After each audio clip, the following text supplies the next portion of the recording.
I'd like to introduce your presenter for today, Rafiq Wayani.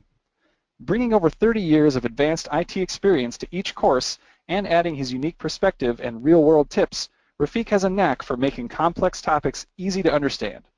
In addition to being an engaging IT and networking instructor, Rafiq has extensive experience as a systems architect, software engineer, database administrator, and project manager. Rafiq holds multiple professional IT certifications, including Microsoft Solutions Developer, Systems Engineer, Application Developer, Database Administrator, Trainer, Master Certified Network Engineer, and CompTIA. He also holds several Microsoft certifications, including MCP, MCSE, MCDBA, MCSD, and MCT. With his IT background and impressive list of credentials, Rafiq is uniquely qualified to both teach and author courses on numerous IT topics, including Microsoft, Linux, VMware, Active Directory, Oracle, SQL Server, .NET, and more. To present Ethical Hacking, Creating a Shadow, I'd like to go ahead and turn things over to Rafiq at this time. Rafiq? Hello, guys. How are you guys doing on this very fine Wednesday morning? I'm happy to be here presenting Ethical Hacking webinar. Here, what I intend to do is to show you and talk to you a little bit about ethical hacking and specifically how to create a shadow and what really creating a shadow is. I would like to say that there are many who would think that ethical hacking and creating a shadow really lends itself to a doing something that you're not supposed to do environment. But I will tell you that organizations that have pen testers, that have hacking professionals, if you will, that have security professionals, specifically I'm talking about anybody in the InfoSec arena, information security, are constantly looking for ways to be one step ahead of the hacker. Being one step ahead of the hacker involves constantly and consistently being vigilant about the way your environment is. And it doesn't really just stop at having a DMZ. It doesn't stop at securing your systems and servers. It doesn't just stop at making sure that your remote connectivity from outside of your environment cannot be broken into. After all, it's very possible that the person that does harm to your systems may not be the person that does it intentionally, but does it accidentally. And this can come in many different ways. For example, someone clicking on an email and setting off a virus. If I had to guess, I would say that all of you have experienced that at some point in your professional careers. You have experienced people that have accidentally opened an email, clicked on a link, and set off a virus that, well, wreaked havoc within your technical platforms in your organization.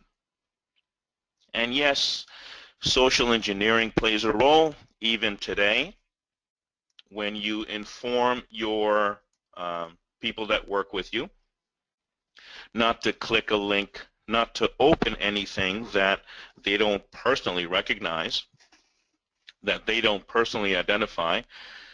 Sometimes it's not that simple. Sometimes when they open a site or when they open a web environment and they're internal to your organization, maybe their machine gets corrupted, maybe they have a virus already on their system that they didn't really realize because they're using their personal laptop instead of their machine and work laptop. Maybe their work laptop or their work machine and their home machine sometimes very easily changes places, and their work machine is more secure than their home box. It could be a whole host of reasons. So here what I am trying to do is I'm trying to show you and talk to you about to create a shadow, and I'm going to give you a couple of demonstrations as well. I'm going to talk to you about and demonstrate sniffing and spoofing to you. And if I have time and I can get set up really quick, I'll show you a utility or a tool that will help you crack passwords.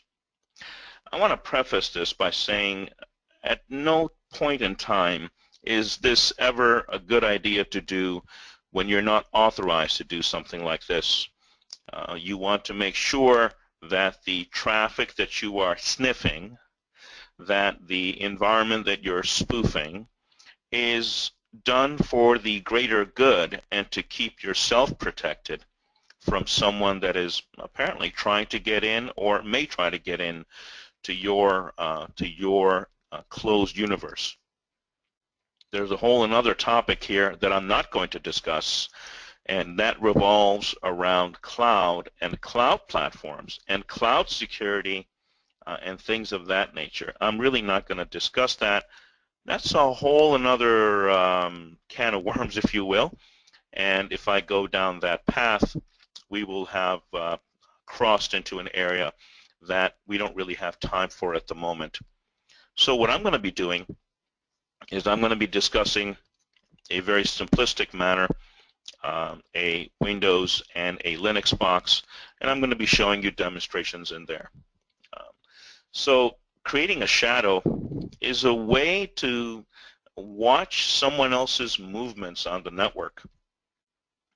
The interesting thing about this is that watching someone else's movements is not that hard, and I think many of you may have experienced and worked with tools that I'm going to show you that allow you to monitor what someone else is doing remotely. That's not the hard part.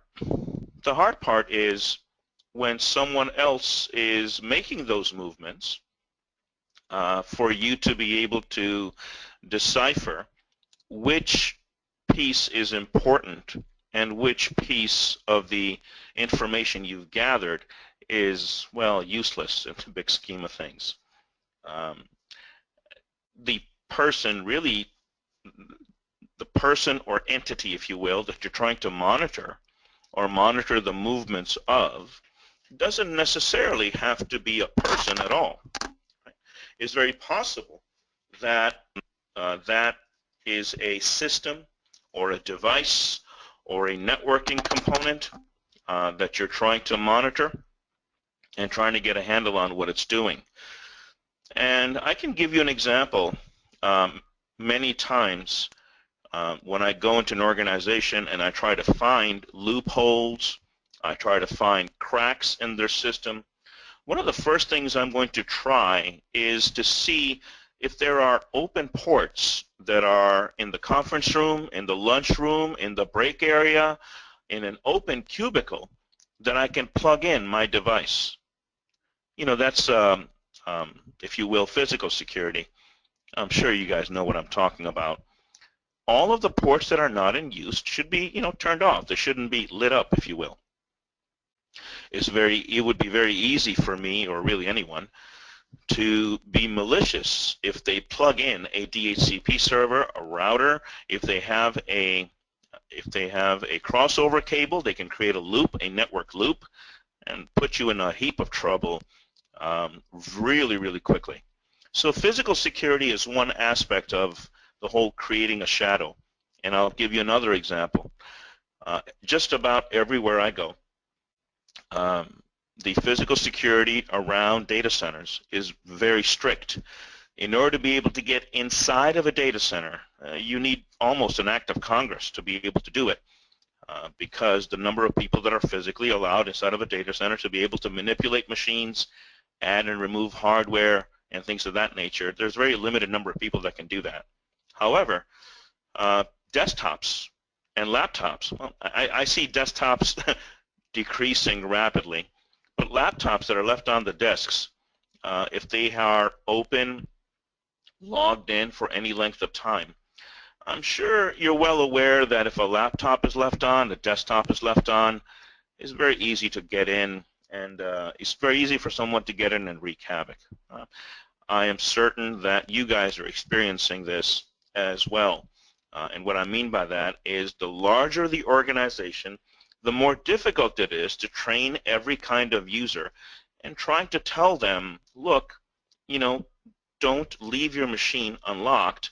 Many places that I go to, if the machine is idle for 5 minutes, for 10 minutes, for 90 seconds, it locks itself. So watching someone else's movements on the network, and that movement doesn't necessarily have to be for a person. It can be for a network device that communicates with each other.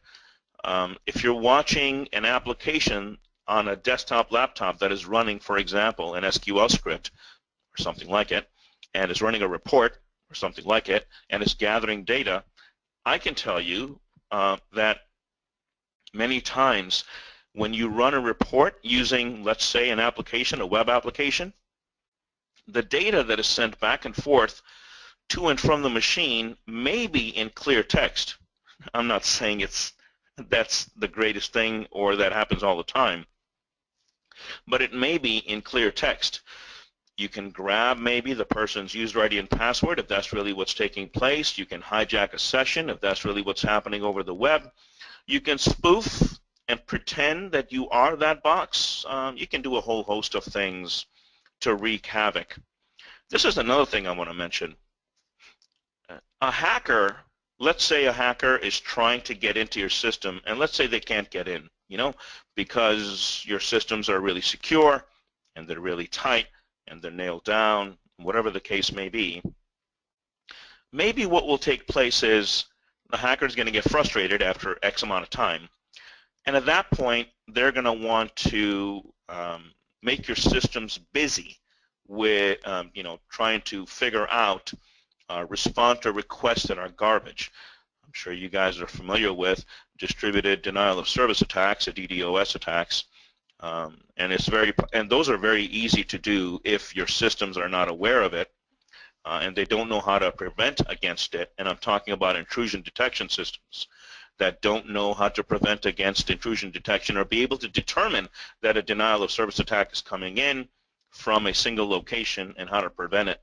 It's very easy to get caught in that trap.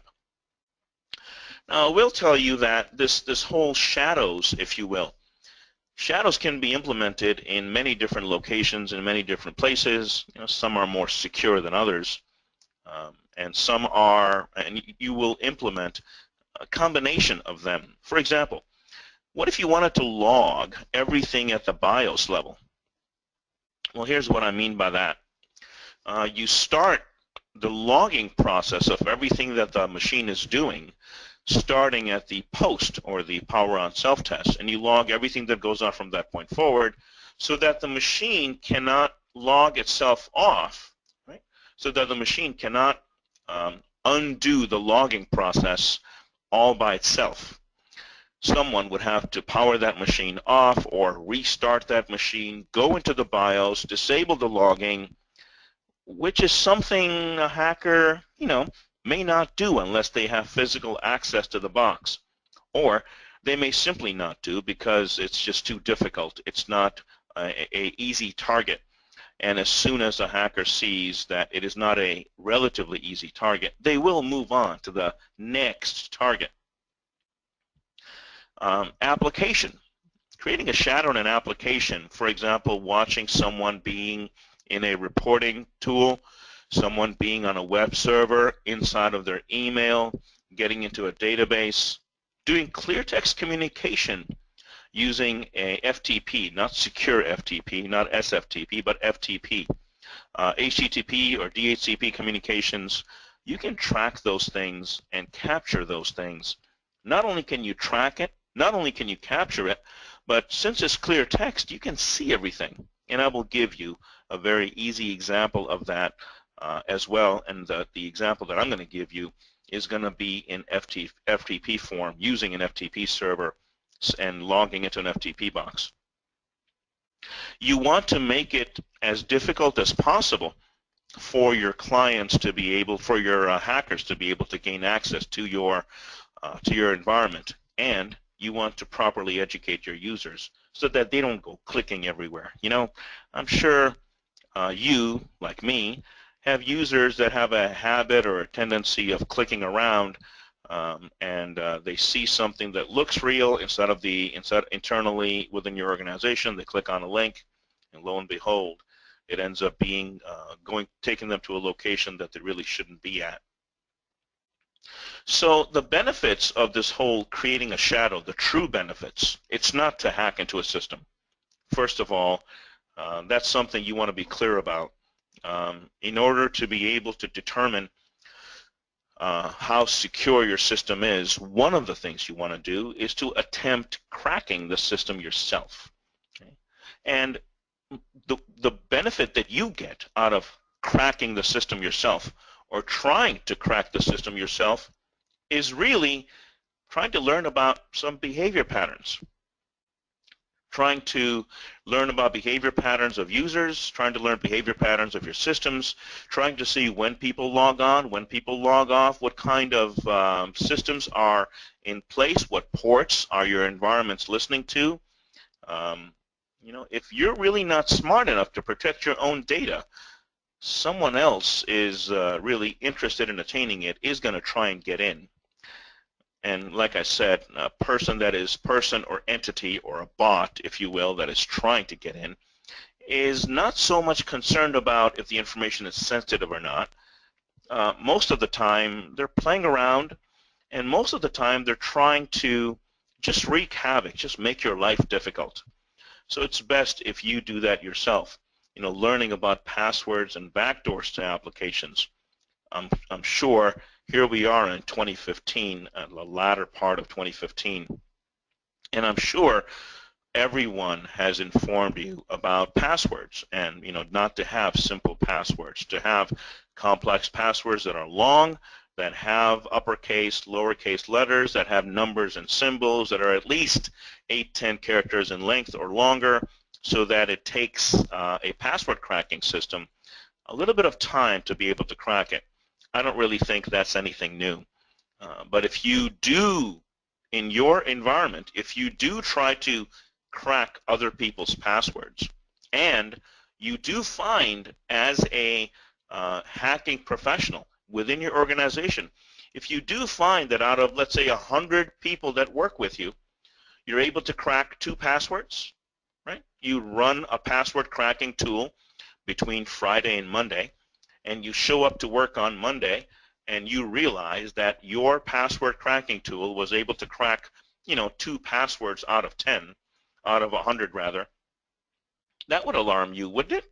Wouldn't that bug you, trying to figure out why, you know, a password just was so simple that you were able to crack it? And then, of course, from that point, you can take measures in trying to help someone determine a password that is not easily crackable. Right? Also, another thing, you may look around in your environment as a hacking professional and try to figure out what ports are open within your structure. Do you have some unusual ports open? Do you have some unusual networking activity? For example, do you have a desktop with an FTP server running? Right? That would alarm you, wouldn't it? And I know some of you may be laughing because you may think to yourself, this would never happen. Why would I ever have an FTP server that's open? Yes, I understand the FTP server may not be open, you know, to the outside world. It's very unlikely that you will have something public-facing that you're not aware of. I get it. What if someone was playing around and testing on their laptop and they turned on an FTP server on their laptop? You will immediately say, well, Rafiq, I don't think that's a possibility either. That's something really hard to do. Let me explain where I'm coming from. I have many friends that are, I would say, power users. And they ask me from time to time, Rafiq, how can I send a file to myself from my house? Rafiq, you know, can I use a tool that will allow me to remote in, that will bypass the firewalls? Rafiq, can I set up my own network at my desk because I want my team to test something? Well, I'm a nice guy, right? I tell them what to do, and if they have administrative access to their laptops, and you know many of them do because they're managers or they're VPs or they're directors, they're not IT professionals, but I tell them where to go and I tell them what to look for. It's really not that hard, right? It's not that hard to figure out how to create a virtual machine. It's not that difficult to figure out how to set up a Windows-based FTP server, because it is, it is all GUI-based. It's using a tool like FileZilla Server. You just download it and get going, and you'll have a, FTP server running in no time. So I'm able to tell them, and they tell me that, yeah, I set up an FTP server and I remoted in using WebEx, or I remoted in using what is that other tool? Log Me In, or Join Me, or TeamViewer. And by the way, Log Me In, TeamViewer, and Join Me, I don't know if you guys have used those services. I'm just going to guess you have. But those services are all, if you are aware, those services are all really not secure. I would say 99% of the environments that I work with decline, deny, don't like people to use and turn on those services at their desktops. Right? People want to try to bypass the firewall, bypass the VPN, bypass whatever the security they have in place, and get right to their desktop because, it's only going to be this one time. Or I just want to upload this thing really quick. Or I just want to check the status of this report, and Log Me In gives me a really nice app on my phone, and TeamViewer gives me an app on my phone. I can do it while I'm driving, and I don't want to have to log into my machine. And who knows how many different excuses people have. But if you, as a hacking professional, was trying to figure out if TeamViewer, Log Me In, Join Me, or any one of those services is running on a box, FileZilla is running on one or two machines in your environment, you'd want to do something about that, right? You'd want to find out why that is, who started it, can it be accessed from the outside, has it been accessed, is security been compromised, what has happened. I'll give you another example that I have seen. Many times a laptop or a desktop, and fewer desktops are around, but a laptop and a desktop may have had a running, Log Me In, Join Me, FTP, FileZilla, Windows Server in a virtual machine running, whatever the case is, and then that machine gets replaced because the user requested the machine to be replaced because, I don't know, they get a new laptop or something. And the old machine ends up in the hands of the operations people because it gets repurposed. And in the short span of time, maybe a few hours, maybe a few days, the machine is left on somewhere, just running in a cubicle that nobody's attending to. And again, your information and your security can be compromised. So what I'm trying to say here is learning about the behavior patterns of your organization and the places and the different machines in your organization. This is something that is very difficult to keep track of, guys. If you have an environment that is 20 people, 25 people, 30 people in your organization, and 25, 30 people is all you have to keep an eye on, that might not be that hard. If your organization is several hundred people spread across several buildings, that's hard. That's a lot of work. And the number of security professionals, I understand everybody has to be, security aware, but the number of security professionals in your organization that have to keep track of everything that's going on and every port that's open and every kind of password that people are putting in and that nothing is weak and machines aren't left on and whatever the case may be, that's hard work. And it's non-stop work. And then trying to learn about different systems and different systems vulnerabilities is also very involved. Windows 7, Windows XP, very different machines than Windows 8, Windows 10. Very different machines in the Linux environment. Are you supposed to assume that every Linux environment is managed or installed by an admin, and every Windows environment is something that a user has? I don't know. It just depends on what your environment is like and how your environment works. Now there are, a lot of these sniffing tools that will help you determine the network traffic. And I'm going to tell you right off the bat, I am going to use Wireshark to show you my demonstrations. And you may have heard of Wireshark. You may not have heard of Wireshark. But I can tell you that, Wireshark floods your machine with a capture of network data that is massive. And yes, you can filter it to something that only interests you. If you want to filter it down to one machine, or if you want to filter it down to a particular environment or a particular subnet, you can, but you will still get a lot of data. TCP dump, Linux-based tool, also does something similar. There are packet builder tools, and I'm going to show you one. There are packet builder tools that allow you to, yes, they do exactly what it sounds like. They will let you rebuild, reconstruct a packet, and send it back out on the network so that another system can be fooled into thinking you are something, someone who you say you are, but you're really not. So I can say that these tools, Wireshark, for example, TCP dump, for example, are really great tools. And TCP dump and Wireshark are free. You can download them and begin using them immediately. And packet builder tools I'm going to introduce you to, also free. You can download them and begin using them immediately. You want to use these in an attempt to make sure that your systems are secure and the data that is flowing among your systems is secure. Let me tell you something else that is not as, I guess, is not as generic. When you're in your organization, you have to identify your critical systems and where your critical data lies. Every system in your organization is not sensitive. We can agree on that. I don't think that's that hard to do. Every system in your organization is not sensitive.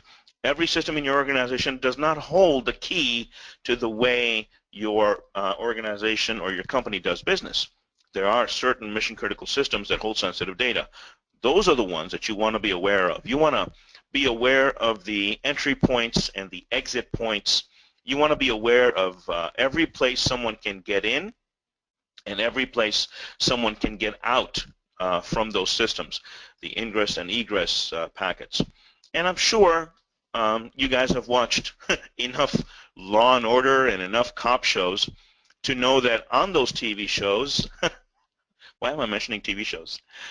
On those TV shows, when police officers or federal agents, when they come to a building and they have someone surrounded, they immediately say, lock all the exits, or secure all the exits.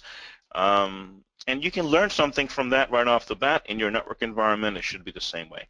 If you are hard-working InfoSec professional, you are going to know all the entry points and all the exit points to all of the locations and all of the systems.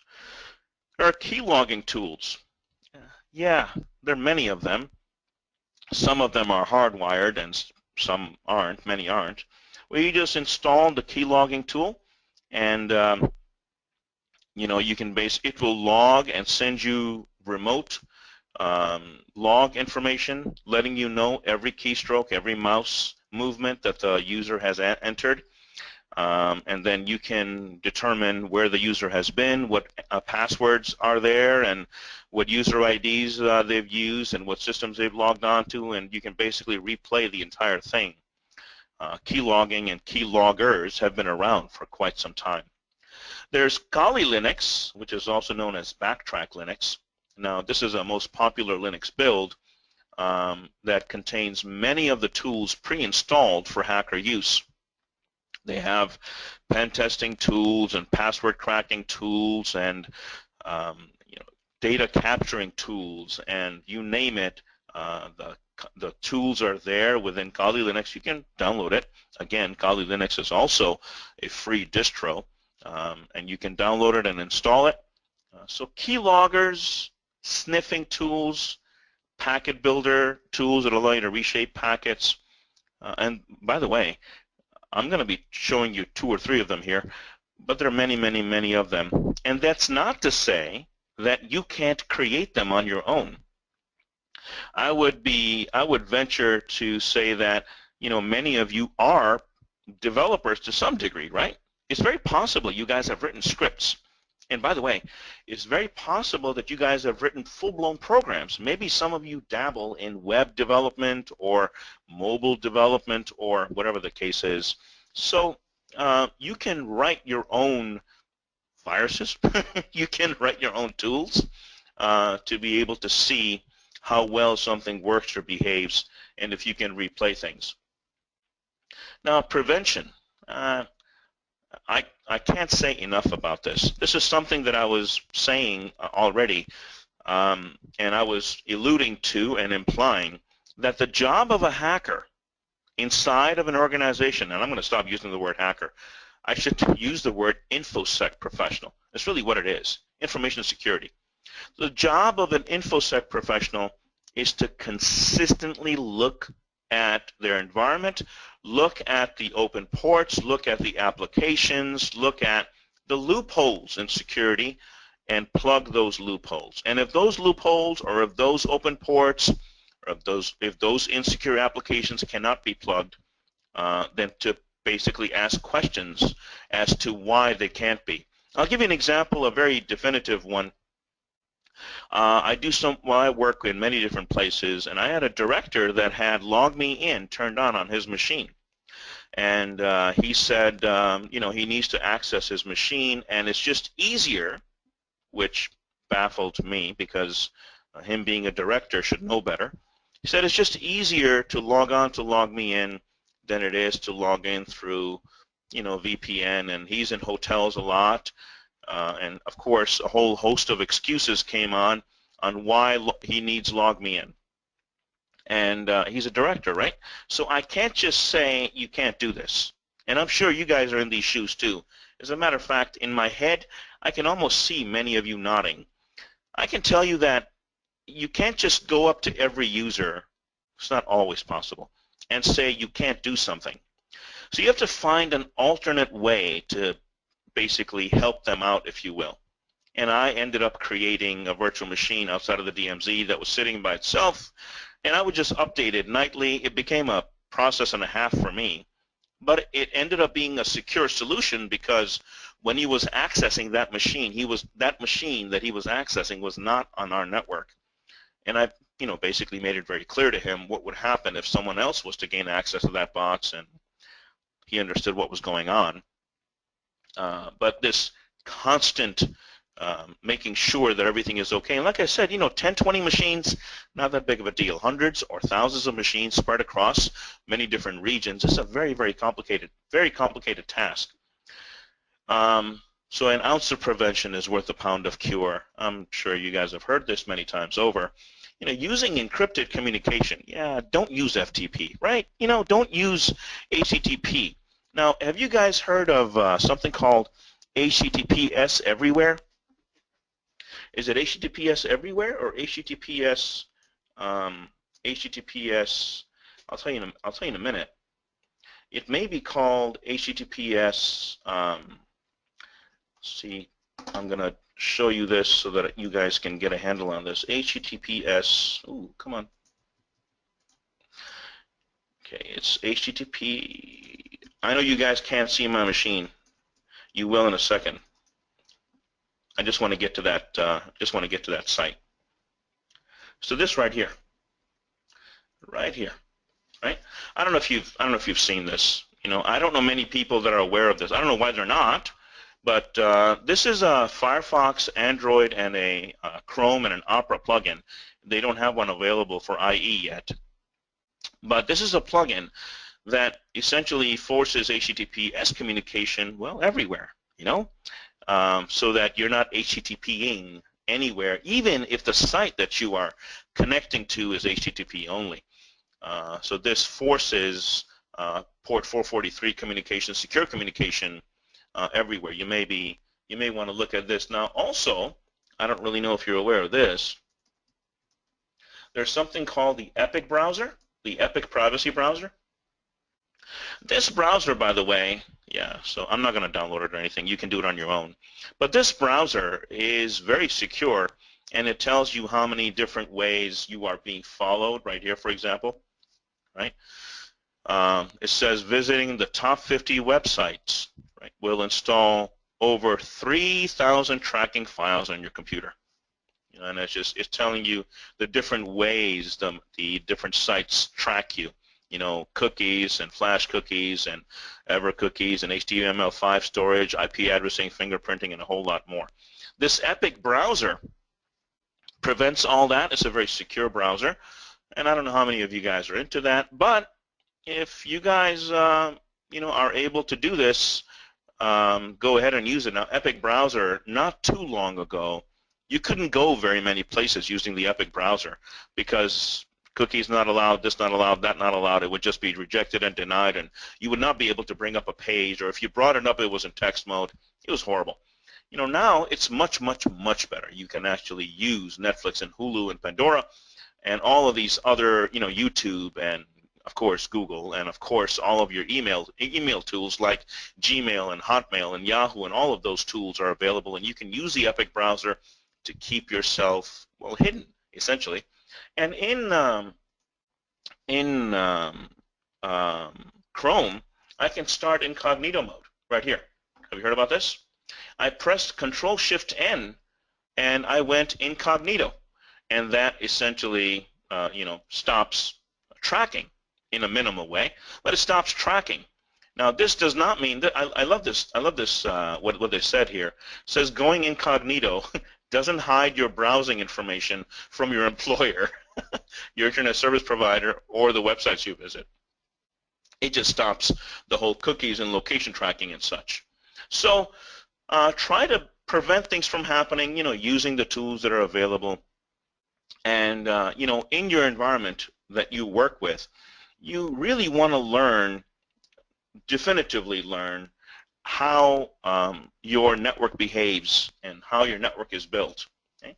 Now see if there's a way, and like I said, this HTTPS everywhere, see if there's a way you can promote that in some places, especially on secure environments, using network sniffing tools like Wireshark. Right? These are also something you want to be careful about so that you can determine where clear text is being used. You'd want to stop and put an end to that. Having clear text data, having open ports, someone utilizing FTP or DNS, FTP or HTTP in clear text is clearly a bad idea. So you want to remember that hackers can't attack what they can't see. Right? And this is something I showed you in incognito mode inside of Chrome. There's the icon, and that's what it looks like. And try to use incognito, of course, whenever possible. So let me show you a little demonstration on sniffing and spoofing, if you will, so you can see what it is that I'm talking about. I have a couple of VMs here. Here's Windows.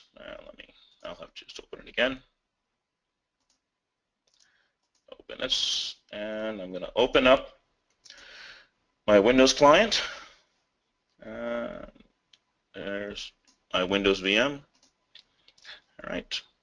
And in my Windows VM, I'll show you a couple things here.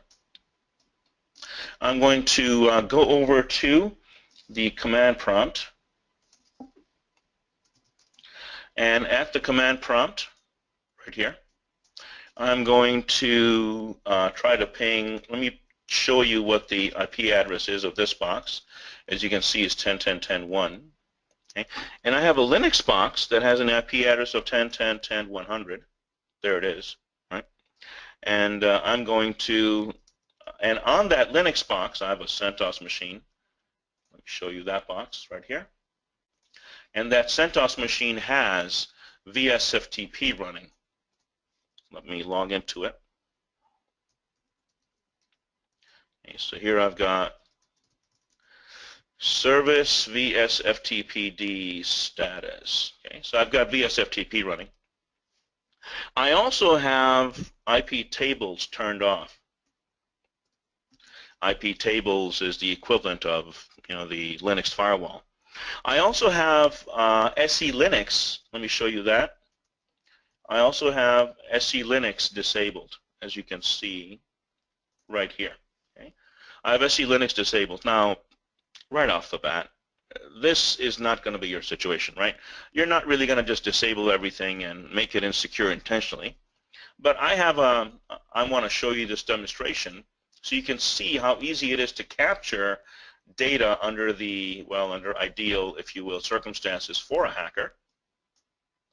So I'm going to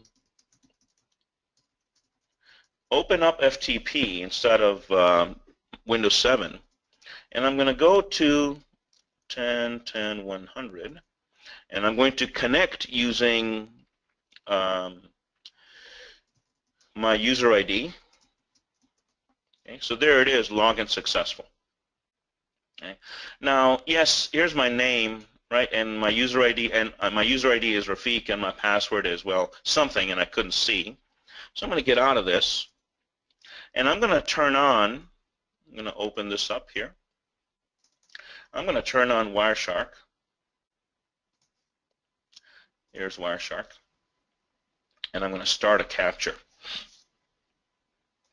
Move this down a little bit. Yes, nothing is running right now. Capture is on.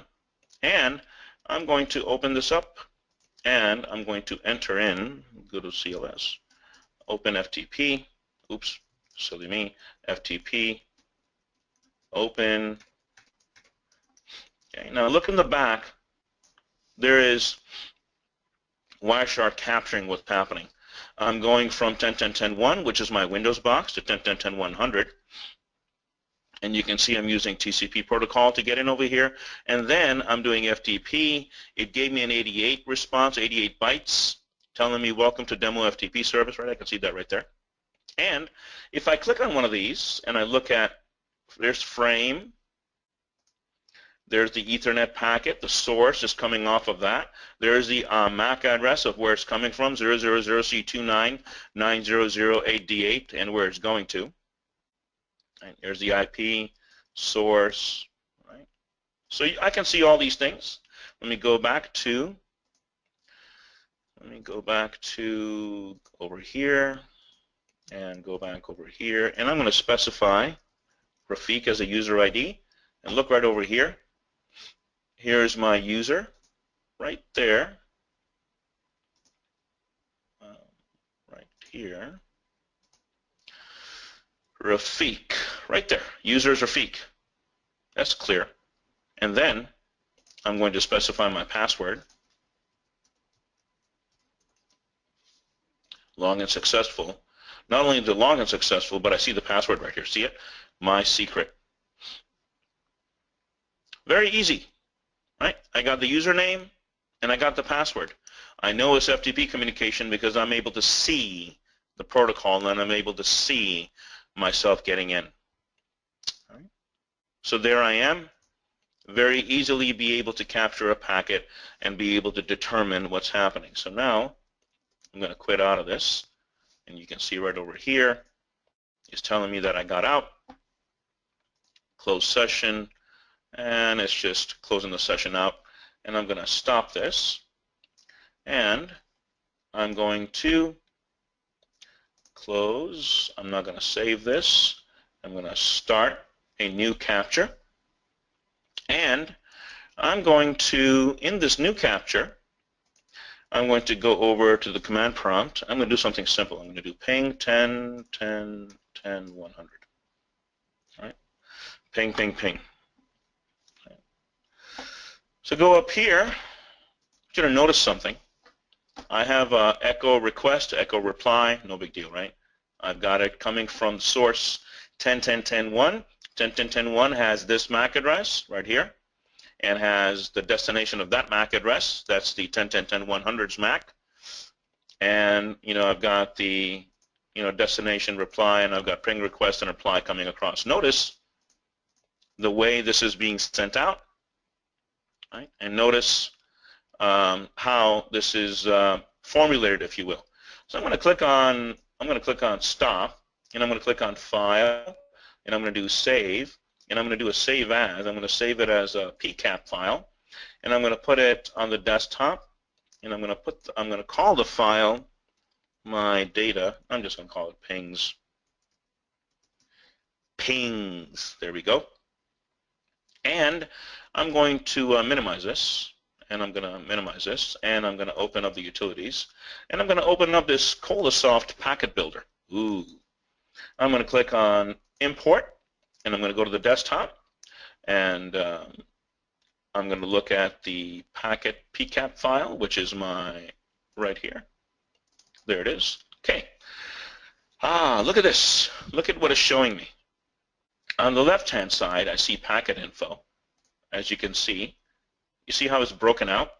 And on the right-hand side, I can see, well, the actual packets, right? I can see the packet list, 10 packets, right? And I can see some details about the packets as well. If I move this over to the right, I can see that there are ARP and ICMP packets, right? There are ARPs, ICMP packets. So you know what I want to do? I want to spoof this thing.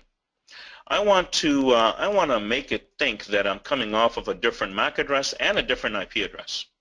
So here, my source is 10.10.10.1, which is my Windows machine, and my destination is 10.10.10.100, which is my Linux machine. So I'm going to do this. I'm going to trash these right over here because I'm not interested in those. And I'm going to trash these. I'm not interested in those either. Okay. So I've got this one packet. Now this destination address right over here, watch what it lets me do. Destination and source. Right? I'm going to change the source address to 123456789000. Okay.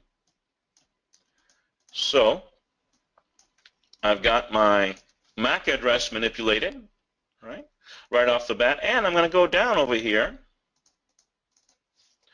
I'm going to go down over here, and I'm going to change the source IP to 192.168.1.231. How about that? Okay. Look, source, destination, right over here, and I've got the IP address manipulated as well. Right.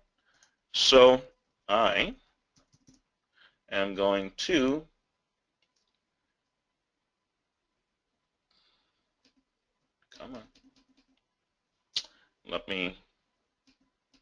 the utility I think died on me, but I can fix that. Let me close this.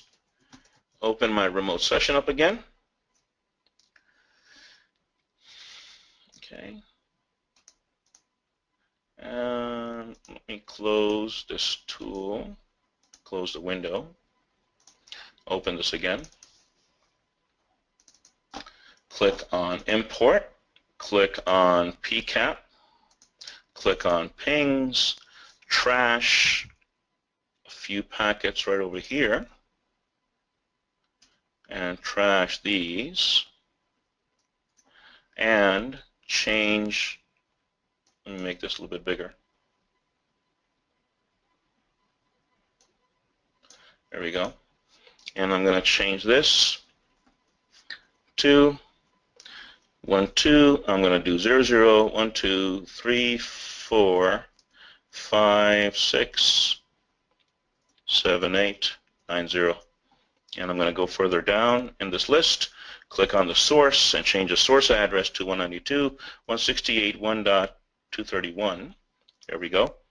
And so I've got the source changed. I've got the source MAC address changed.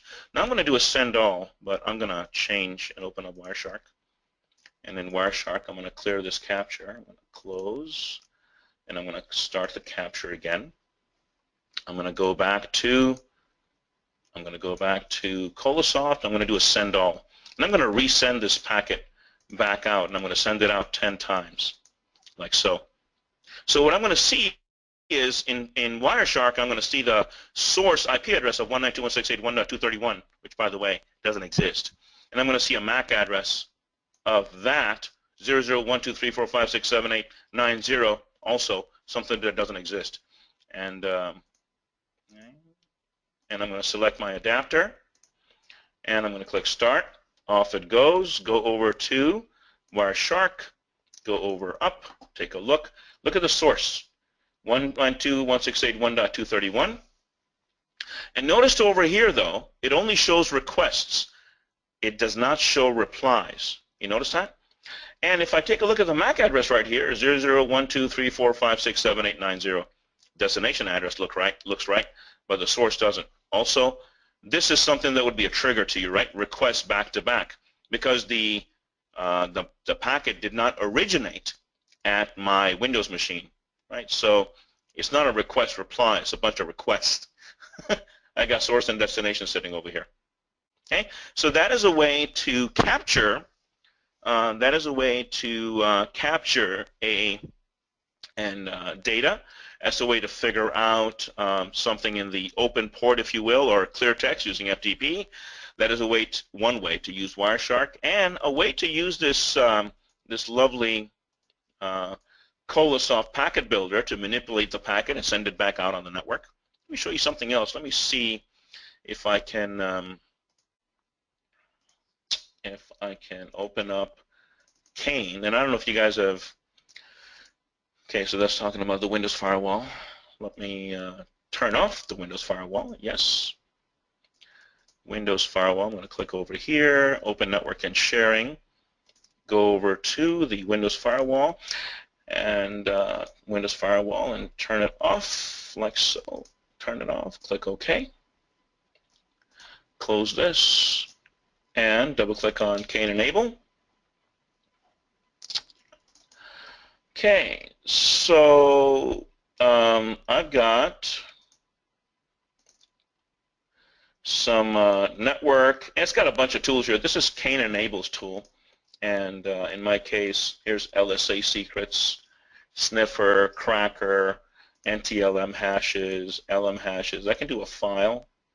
I can add to list. I can import the tools, and I can grab.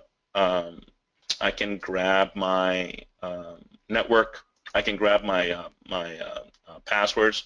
I can add passwords in, and it's going to attempt to crack them using many of the tools that it has to be able to do it. It's a very, very simple tool, and I think if you use this Kane Enable tool, it is free.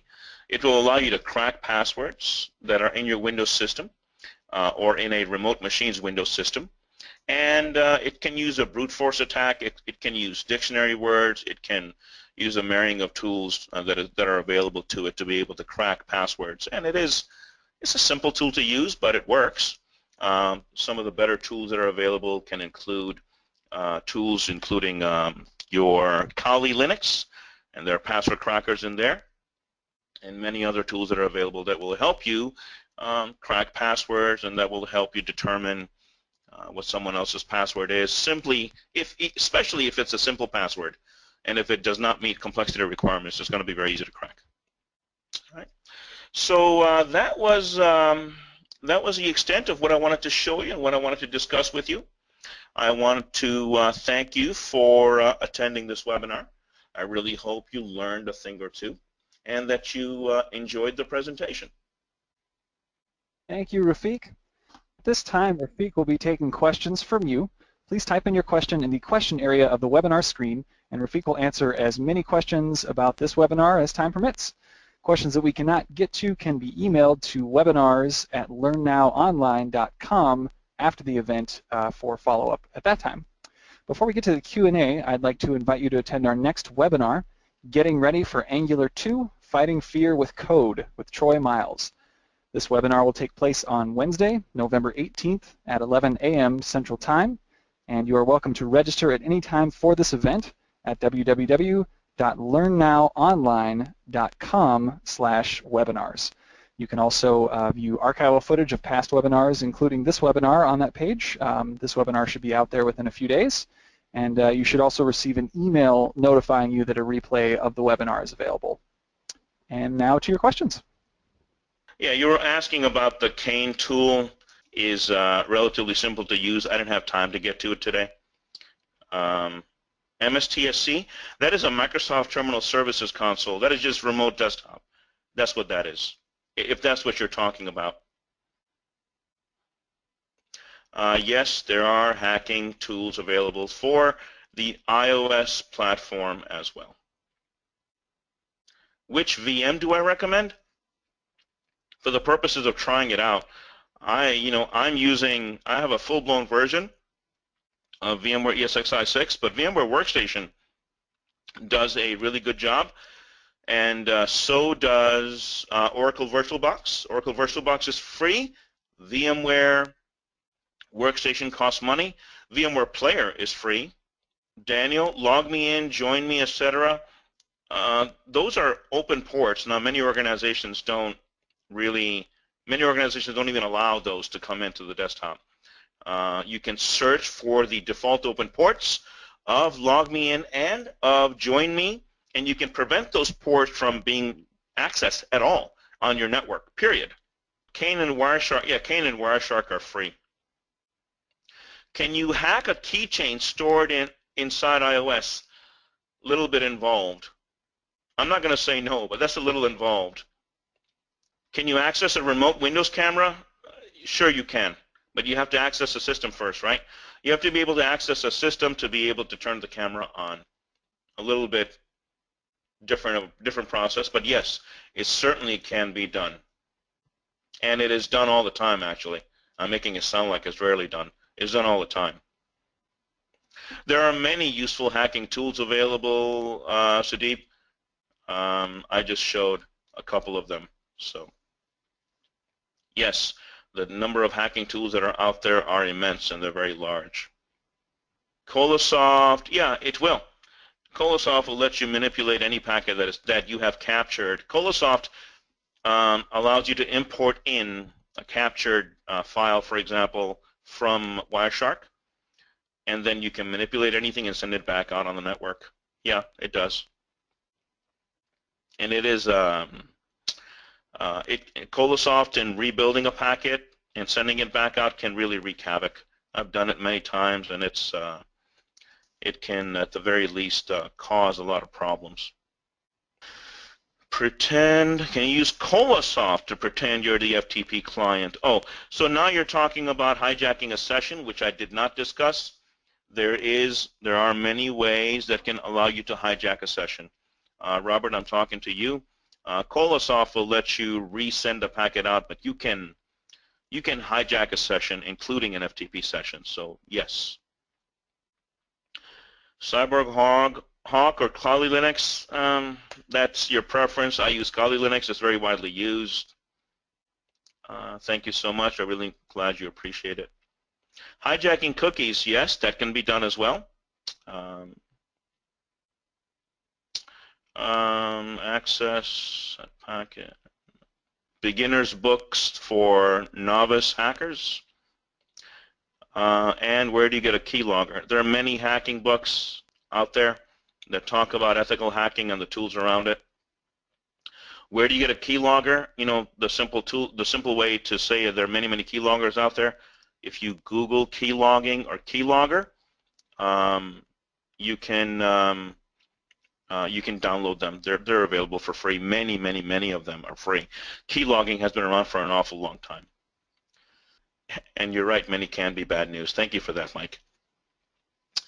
Can I do a session on Kali Linux? Possibly at a later date. There are too many hacker tools, and they are changing very fast. So it would be hard to mention that. Question about Excel passwords. Well, Excel passwords yes, you can hack Excel passwords, especially if you know someone that uses it right now. You mean how? That's hard for me to show right now, Chetan, but there are many of them. It's your own file. Have you forgotten the password, Chetan? There are many tools out there that will hack Excel passwords. Thank you, Mike. Alcomsoft is one of them. Yeah. RAR and zip files? Sure. Best way to encrypt ASP.NET Web Services? There are too many ways. There's no real best way. Again, a little bit involved. Hacking Lab? Sure. Open up, install Oracle VirtualBox or VMware Workstation, install a bunch of machines, both Linux, Mac, Windows, and then use Kali Linux, use the tools that are available, and start cracking away. How to crack a Facebook password? That's a $1 million question. There are many ways of doing it. I'm not going to get around to that at the moment. Sorry. Can you imagine if that was a simple answer? It can be, I guess. Is Gain available for Windows 7, 8? Yes, scan is available for Windows 7 and Windows 8 and Windows 10. Yeah, you can have PDF passwords too. Thank you so much, Elizabeth. I'm really glad you enjoyed it. How about a class on hacking firmware? Yeah, I'm sure at some point. It's very possible, Elizabeth. Sure, you can use Hyper-V to create a hacking lab. I didn't mean to exclude that. Sorry about that, Yarzil.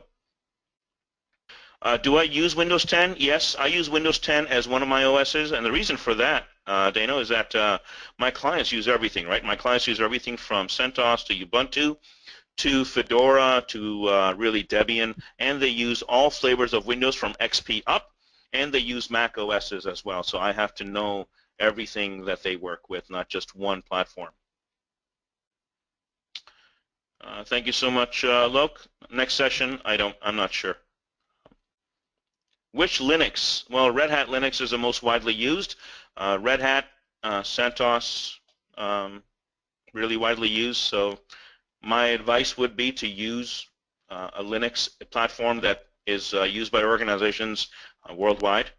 Online material for ethical hacker. There are a lot of books out there, and there are a lot of books out there. And Dano, something that I would not use, you know, believe it or not, Dano, hacking tools are the most likely place that you will encounter viruses and such.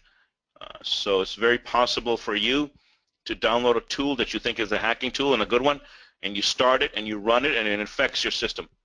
It's a known thing, by the way.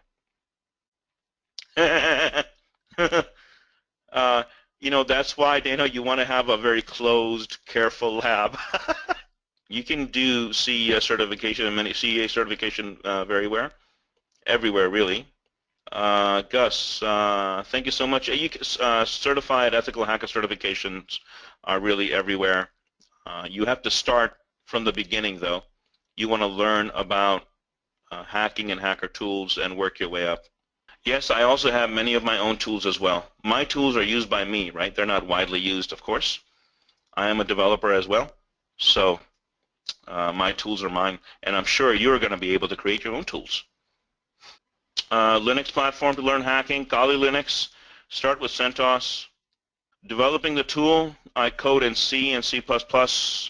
I also code in ASP.NET and C# and VB.NET and Java. So really whatever fits the bill, Perl. So it just depends. Just depends. How do you know you're secure when you're accessing the web? You may want to try and track yourself. Set up a Wireshark Capture and see what's going out. Linux is the most widely used tool because of the command line tools, because of the information that you receive is much greater. Most of the hackers that are out there use Linux. They don't use Windows for the purposes of hacking. So it's not really a hype. It's, at this moment, it is a better tool. Do you have any good books for the legality of hacking? Nah, I think that's complicated. There are quite a few books, but I don't really think there would be one book that would cover that. Penal code. Mike, are you trying to be funny? Mike says penal code about the book, about the legal. Yeah, just find out what will put you in jail and take it back a notch. and that is very true, Daniel. Legality of hacking is location specific. Location specific, organization specific, region specific, so yeah. I would say as a general rule of thumb, don't do it unless you're authorized, approved, to do it by your employer, and it's a trusted source. Can you trace mobile device traffic through Wireshark? Sure. I would have to, not necessarily through Wireshark, but Kali Linux has a way for you to track air traffic that is connected to your wireless environments. So the short answer is yes, but not really Wireshark. There is a network hacking for dummies book that is out there. You want to suggest a book for a beginner? Mohammed, network hacking or ethical hacking for dummies, I think is called. Be a good book to start with.